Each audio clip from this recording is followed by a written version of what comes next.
Yeah, you read that right. This says Ripple has spent $200 million to defend itself against the SEC.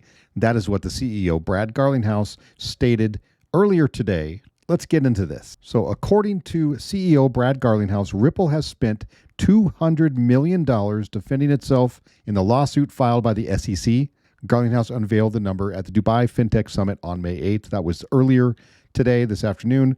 Furthermore, he claimed that the United States remains stagnant in comparison to the UAE, regulatory advancement, the markets in crypto assets, or MICA, of the European Union, and the Virtual Asset Regulatory Authority, or VARA, of the United Arab Emirates are well ahead of the U.S. And I think we all know this.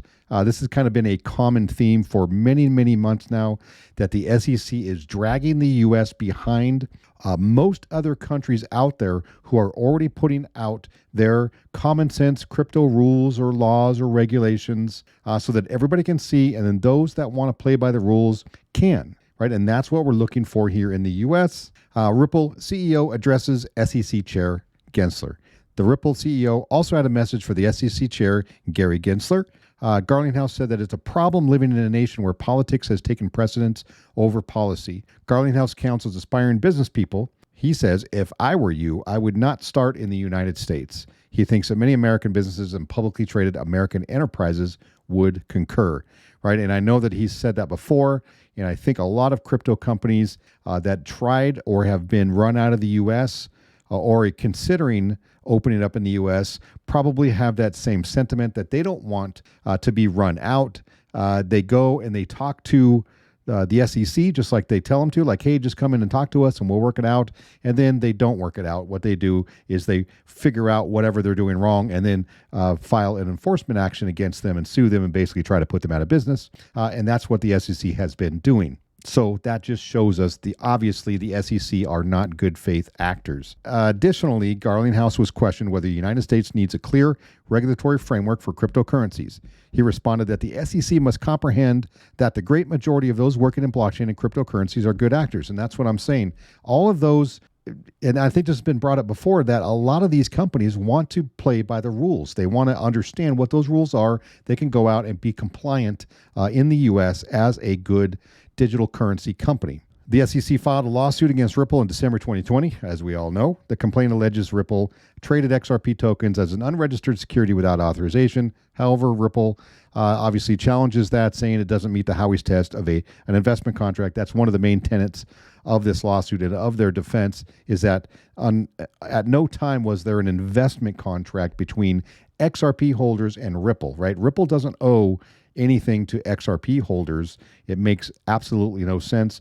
Ripple can leave XRP behind and go make another token, and there's nothing that we as token holders can do. Also, Ripple can disappear tomorrow, file Chapter 11 or disappear, do whatever, close up shop, and XRP and the XRP ledger is still going to continue because they are not mutually exclusive. The dispute has been ongoing for over 2 years and has affected the U.S. market negatively. Nonetheless, according to Garlinghouse, the judge may make a ruling in the next 3 to 6 months. We don't know. Obviously, we have all of these different experts out there who are throwing around timeframes. We don't really know. We assume, in this year, right? That's what we're hoping for. But I know that there's this list that judges get on if they haven't made rulings within 6 months or over 6 months, and they don't like to be on that list generally. And the judge in this case won't make that list until September, because that's when the next list is going to come out. So perhaps sometime before September, I would guess, but I have literally no idea. It could be this year. It could be next year. Nobody knows. There is no time frame for her to rule in this case. Let's see. Fresh rumors making the rounds that the verdict may be delayed until next year, but these are just rumors. And this is Mr. Huber here, who I follow. And I respect the information he provides, but literally this is based on no information and no facts whatsoever. Just hearing rumors that Torres will release the ruling after her 2024 summer vacation, which maybe he meant to say 2023, because this here says 2023 summer vacation. So I'm not really sure what that means, but it's all just a guess. So that is really the latest Ripple and XRP information. There's not a lot going on. Everybody is just sitting on pins and needles, waiting for the judge to make a ruling so that we can move on one way or the other. I'm of the mind that honestly, obviously, a win would be fantastic. A partial win would be great.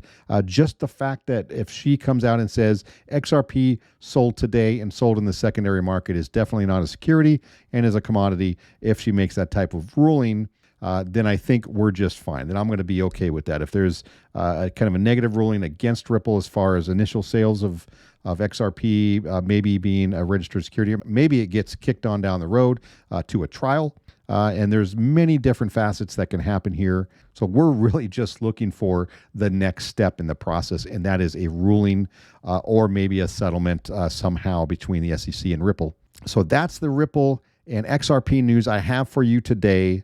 Also, and we talked about the UAE, the United Arab Emirates. Here is another story that has a link to UAE. Coinbase eyes UAE as potential international crypto hub. So it's not uncommon for crypto companies based in the U.S. to relocate to other regions due to the uncertain regulatory landscape in the country. Several governments across the world have been introducing clear regulations for the crypto industry, but the U.S. government is not there yet.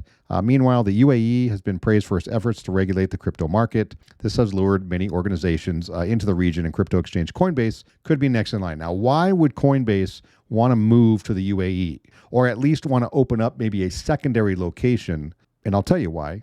Because the SEC filed a Wells notice against them, claiming that they are listing and selling unregistered securities on their exchange. Now, they won't tell them which securities those are. It's just a general statement. And when Coinbase asks, like, hey, just point out which ones you think are registered securities, we can talk about it and figure it out, they say, no, that's not our job to tell you which ones are. We're just going to give you a blanket statement that we think you're selling unregistered securities. Now, it's interesting to note that when Coinbase went public, they have to file paperwork with the SEC and basically get their blessing. So they have to give them all of the information they have. They have to give them all of the information about the projects and the companies that they're going to be listing on their exchange, how they're going to be sold, what types of financial products they may offer on that platform. And the SEC said, yep, we agree, you're all good to go, no problem. And a lot of these projects now that we're hearing the SEC is claiming to be securities, all were listed when Coinbase went public, right? So what changed? Something changed in the last couple of years, and we're not sure. Maybe it's just Gary Gensler and the tact he's trying to take in order to regulate crypto for his own, get all of that control under the SEC's belt, or shift all of that power and control over to the Washington elite and the banking system, which I think, for me, that's my opinion, is what they're trying to do.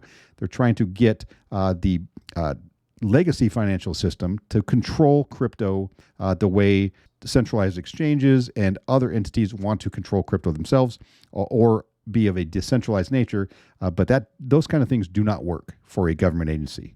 They don't like decentralized. They want centralized power, centralized authority, and control over all of it, and that is the fight we are having today.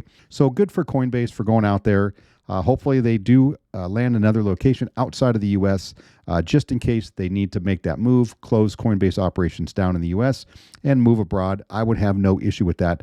Personally, I would hate to see them go because we do need a good tier one, trustable, centralized exchange with on and off ramps here in the U.S., obviously.